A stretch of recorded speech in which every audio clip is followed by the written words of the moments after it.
The Galactic Council chamber fell silent as Commander Zaxither's mandibles clicked in disbelief. The insectoid warrior had seen countless species across 1,000 worlds, but nothing had prepared him for the audacity of the human standing before him. "You mock us," Zaxither hissed, his fur eyes narrowing at the human commander across the holographic war table. "We asked to see your elite marksmen, your legendary snipers, and you bring us civilians." Elliot leaned back in his chair, a slight smirk playing at the corners of his mouth. He was a decorated officer in the Terran Defense Force, scarred from dozens of campaigns. But today he wore that expression he reserved for moments when the galaxy was about to learn something new about humanity. "Commander Zaxither," Elliot began, his voice calm and measured, "I didn't bring you our snipers.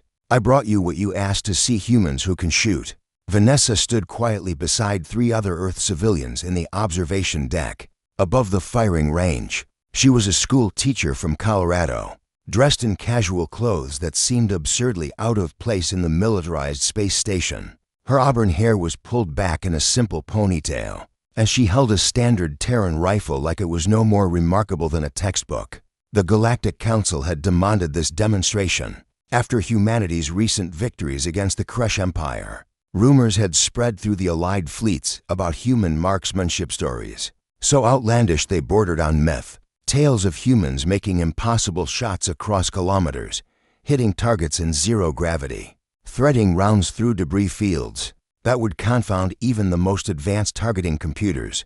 "We shall see," Zaxither clicked. "The test course is configured to Council military standards. Even our best snipers achieve only 60% accuracy. If your civilians can match that, perhaps these stories contain some truth." Elliot's smirk widened.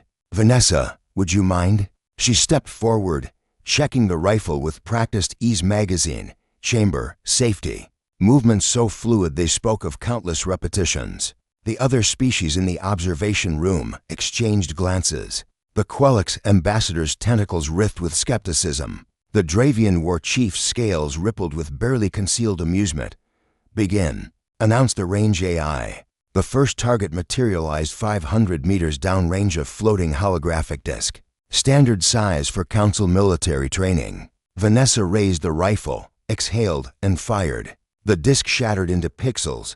"Lucky shot," muttered one of the Dravian officers. The second target appeared at 700 meters, moving laterally. Vanessa tracked it for barely a second before firing. Direct hit.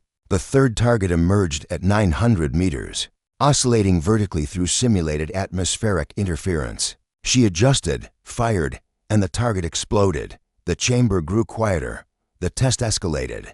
Targets at varying distances, some moving in complex patterns, others appearing for mere seconds before disappearing. Vanessa moved through them like a dancer through a familiar routine. Aim, breathe, fire. Aim, breathe, fire. Each shot found its mark. 96% accuracy. The AI announced. New station record.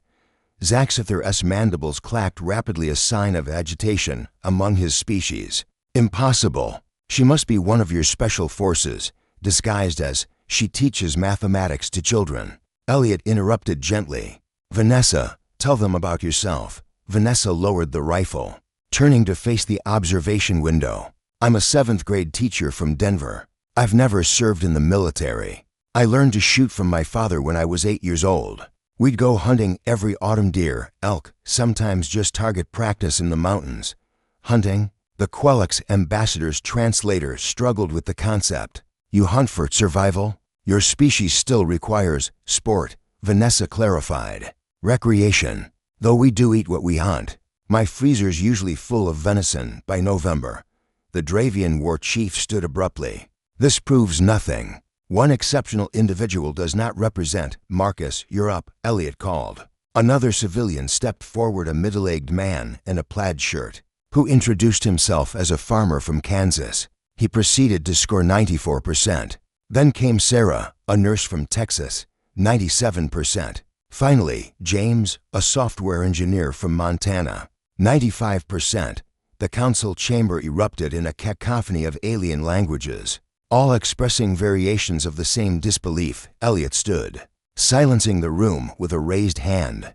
Gentlemen, ladies, honored delegates, you asked which human is our sniper, expecting me to point to some elite warrior. But you're asking the wrong question. You come from worlds where marksmanship is a specialized military skill, taught only to your finest soldiers.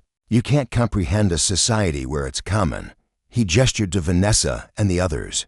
In human culture, shooting is a tradition passed down through generations. It's a sport, a pastime, a constitutional right in many of our nations. We have competitions in schools. Children compete in target shooting the way your species might compete in mathematics or athletics.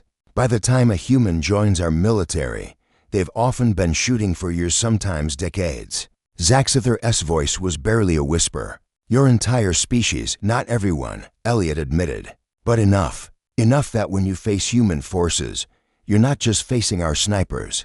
You're facing mechanics who spend weekends at rifle ranges, pilots who hunt in their off time, medics who grew up with a .22 in their hands. Before they were tall enough to see over the kitchen counter, Vanessa set down the rifle carefully.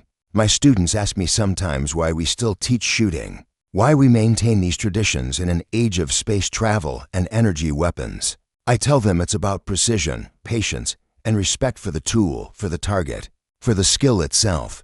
But honestly, she smiled. It's also just really satisfying to hit what you're aiming at. The Quelix ambassador's tentacles had gone completely still, a sign of deep thought. Among their kind, we have underestimated you. Not your technology, not your military might, but your culture. A society that treats such deadly precision as casual recreation. Don't miss, Elliot quoted the old saying. It's not just about marksmanship. It's about attention to detail, about follow-through, about the discipline to practice something until excellence becomes habit. He looked at each delegate in turn. You wanted to know our secret? It's not genetics or technology. It's culture. We're a species that's been perfecting the art of hitting distant targets. Since we invented the thrown spear, we've never stopped practicing. Zaxither bowed his head in a gesture of respect. The Kresh Empire learned this lesson at great cost. I am grateful we learn it as allies rather than enemies. As the council filed out, still murmuring among themselves, Vanessa turned to Elliot. Thanks for the demonstration, Commander. Though I should get back, I've got lesson plans to finish for Monday. Elliot chuckled. Of course. Wouldn't want to keep 7th graders waiting. They're probably scarier than the Galactic Council anyway. Vanessa grinned. You have no idea. She headed toward the transport bay. Just another civilian returning to her ordinary life, a life where making impossible shots was just another weekend hobby. As unremarkable as it was, to humanity, inevitable, the galaxy would need time to understand. Humanity didn't miss because humanity had never accepted missing as an option.